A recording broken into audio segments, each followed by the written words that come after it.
Thunder Rosa, welcome to Straight to Hell. Thank you so much for joining us today. How the hell are you doing? I was like, straight to hell. That's a nice name for your podcast. Thank you. I'm hella good, man. I am really good. I'm here just drinking my Starbucks coffee that my media representative right here, Tony Allen, brought me, of course, because he needs to take care of her girl. You know, my husband is very, we're in Mexico, by the way. So I'm really happy to be home. And the view from my apartment is really nice and lovely. So I'm great. And not only I have media with you guys, I have a very important meet and greet here in my hometown at the only museum of lucha libre here in Mexico, which, you know, happens to be here in Tijuana. And I'm going to meet all the fans that I never met before, because I've never been here in Tijuana doing that meet and greet. And then not on top of that, my whole family is coming, like my cousins, my little cousins, the cousins of the cousins, my mom, my dad, my sisters. Like, it's gonna be really cool because I'm gonna be able to take a picture with the championship, with the whole gangbang. So I'm just like, yay! I love my family. Is there a chance the AEW Women's World Championship could be going to that museum in Mexico? Is that a goal, potentially? To donate that championship to the museum. Something I don't like know, that, maybe yeah. a replica. That would be kind of cool. Yeah, but it's like I said, it's never. I'm the only one of my kind. I'm the first ever Mexican-born female to win a major championship like this. So it's a big deal for my hometown, or at least I make it a big deal. It's got to be done. Before we get onto your pet peeves to send down straight to hell, which I've heard that they're quite juicy, so I'm looking forward to hearing what they are. I've got a couple of questions to throw at you, Thunder Rosa. When it comes to that AEW Women's title belt, do you prefer the new one or the old one? If you had to choose one, which one would it be? Well, I like the new one. It's really heavy, though. Very, very heavy. Very heavy. But I love the new one. It looks very, it looks like all the other championships do. I think it just makes it look more equal. Mm-hmm. And when it comes to the Brit Baker match in the cage or the unsanctioned Brit Baker match, if someone was holding a gun to your head and you have to choose one, which was the better match? Which do you prefer? Which one is it? I am gonna say both, because both made history in different aspects. To tell you the truth, the first one, you know, that's when, you know, we put women's wrestling like legit on the map, and they're like, oh man, women can go like that. And then the second one, we made history just in general, like AEW made history. I certainly would not be pulling the trigger if you said that to me, though. So it's a fair answer. So let's get on to your pet peeves to send down straight to hell. If I was to ask you, were any pet peeves to do with life as a professional wrestler, or maybe just anything in wrestling itself, what would the first pet peeve be to send down straight to hell? Number one, people getting there 20 minutes before their match and you're waiting for them. I really do not like that ever. So run me through this. What does that mean, people getting there 20 minutes before the match? Is that just, your match is up next, let's go? We legit, we call it, especially when you're in shows in Mexico, they call it Lucha Time. People get there like right before their match. Like right before, like the show started already, the people are going, matches are going, and some of the talent get there maybe 20 minutes before the match starts. And it just gives you so much anxiety. It just, you know, puts you in a mental state and where like, Jesus Christ, what's going to happen, you know? And that to me, I do not tolerate people being late for that. And in my promotion to Mission Pro, like the girls know, call time is call time. You get there for respect to your opponent. And is this just so you can properly lay out the match and go through certain things, or is the sort of... Or just warm up. Yeah. That's fair. Just warm up. That would annoy me if I was stood there waiting for somebody as well. That would annoy me as well. Are there? Yes. Obviously we hear a lot of old time professional wrestlers going, "Oh, call it in the ring, brother," and all that sort of stuff. Is that? No, that's cool, but nowadays people don't call things in the ring. Right. So get there on time. That's fair enough. If I was asking for a second pet peeve from the Rosa, what would it be? I was telling John, when you go to like meet and greets and guys go a little bit too low your waistline trying to be cute. One time this kid, he was a 16-year-old kid, he was like literally grabbing my butt, and I said, put your hand on my butt and I will whip your ass. He literally was like, that was creepy. That right there. I mean, I love hugging my fans. I give side hugs and stuff like that. I, kiss babies. I, hug women. Like, if you come and cry, I'll give you a hug. But don't try to grab my ass, like, or any of my peers' ass. Like, man, it's cool. I know I get it. You're paying for the experience, but that's another experience that you shouldn't be paying for. Like, come on, man. Have some respect. I guess one good thing of the pandemic then has been the meet and greet, sort of like the screen being there so you can stop this from happening. Yes. I don't know. I don't think we need to say that's a pet peeve of mine. Yeah. I don't think we need to say anything else about that. It just sounds terrible. I mean, have you had to get be respectful? Like I was saying, bottom line, be respectful. Like we are all people. We're all human beings. I know sometimes we like look very sexy, and you might like us way too much. Just have some respect for us for, physical boundaries. Otherwise, she will batter you. So I just wanted to ask you something about, because obviously we're speaking after, obviously, this week's Dynamite, where you had the big promo segment with Serena Deeb ahead of your match at Double or Nothing. The show itself was main evented by a women's match as well. From inside looking out, do you feel like women's wrestling in general is changing in AEW for the better? Yes, I think there's been a lot of opportunities that have been given to us, and a lot of us are stepping up and doing what we can. We have to make the best out of what we're given, and I think that's very important for people to be like, oh, I can definitely see this. Just a lot of talent in AEW, and like I said, a lot of the women are stepping up. They want to do different things. We're trying to do something that hasn't been done. So I'm very confident that in the next couple of months, and like I said, in the next couple of years, we will continue to develop and do more stuff that are very significant for women's wrestling in general. You think about significance there, sorry. What sort of impact are you expecting your match against Serena to have? Because obviously we've had the two matches already in AEW, and they've both been fantastic. Is there a chance this one could be better than those two, as hard as that might be? And what sort of impact do you expect that to have? It's gonna be better. Come on, man! You're really asking me that question. You're really asking me that question. You're talking to the AEW Women's World Champion, and you're talking to we're talking about the professor of professional wrestling. I'm trying to earn my PhD in this match, baby. This is what it is. This is my thesis statement to the world. That Thunder Rosa goes. That Thunder Rosa is not only a high flyer, that she's bilingual, that she has been all over the world, that she's a hybrid wrestler, but she's also a technical wrestler. And I can go toe-to-toe with the best, and that is Serena Deeb. And she knows that. I mean, I would argue you already have your PhD in professional wrestling, because those matches, not just with Serena Deeb, but elsewhere, Brit Baker obviously comes to mind, they have been that good. Can it get better? How will it get better? Well, just like any other professional athlete, you train harder, you study your opponent. And in this case, I'm taking this very, very serious.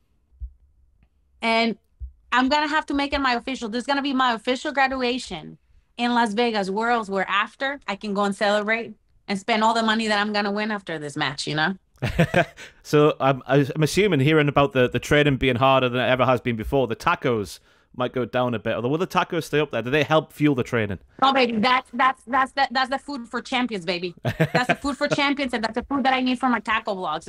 Remember, I was telling people are flying me to different cities for their taco. What are they called?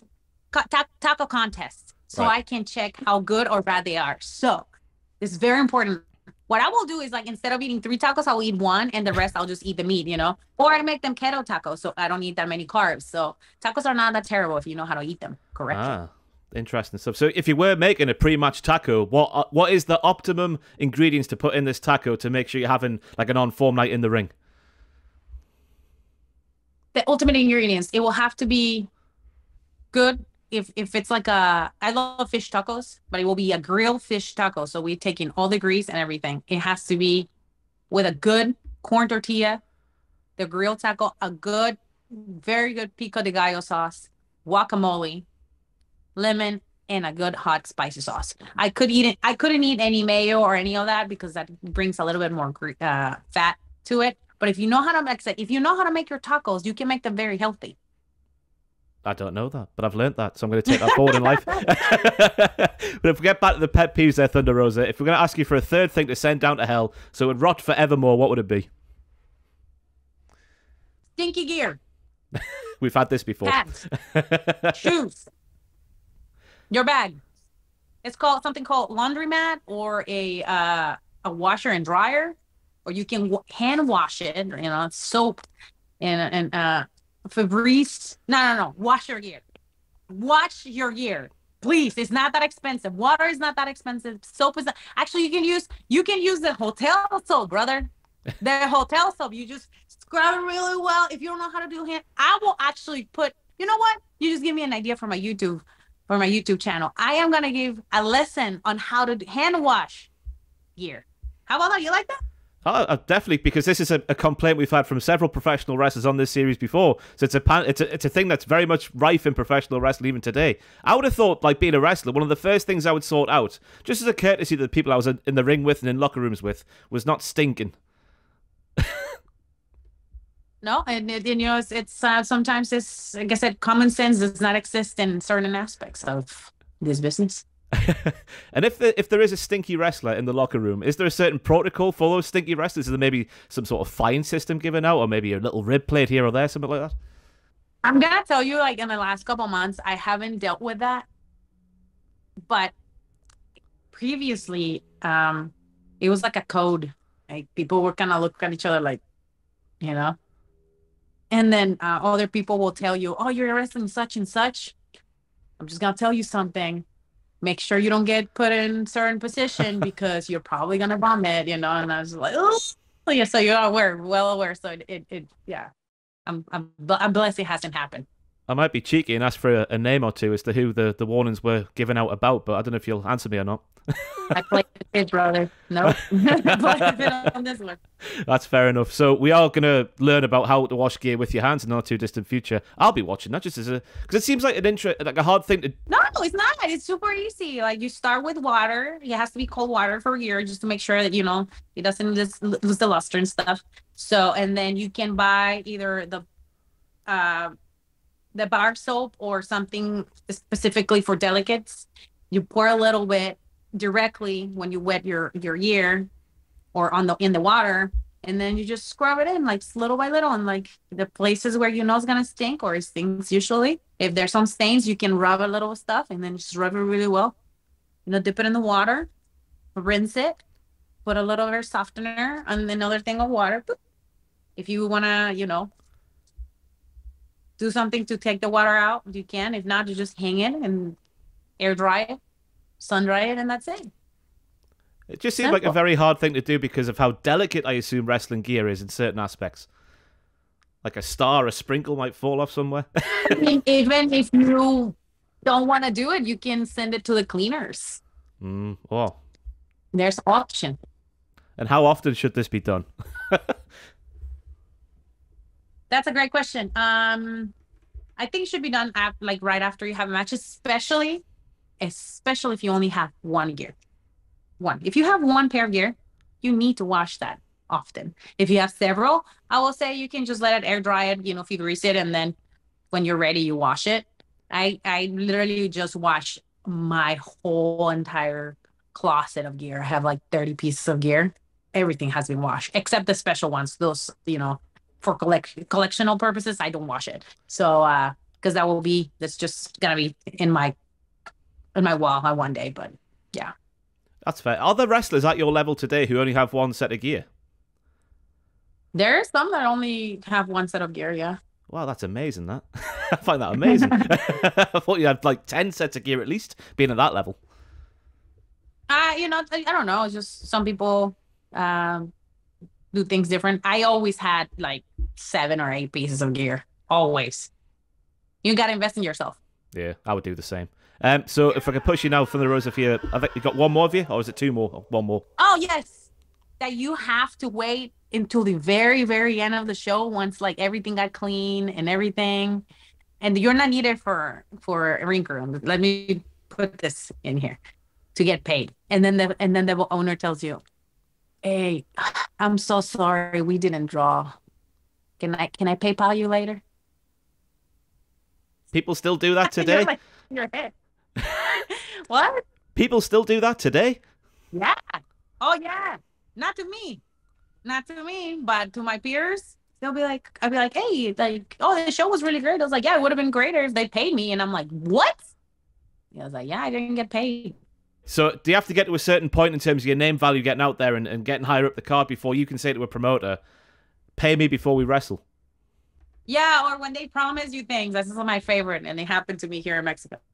They promise they're gonna do things for you because of who you are, whatever, and then you get everything set up. You like get your accommodations and your flights, and then, hey, I'm ready for such and such. It's gonna happen.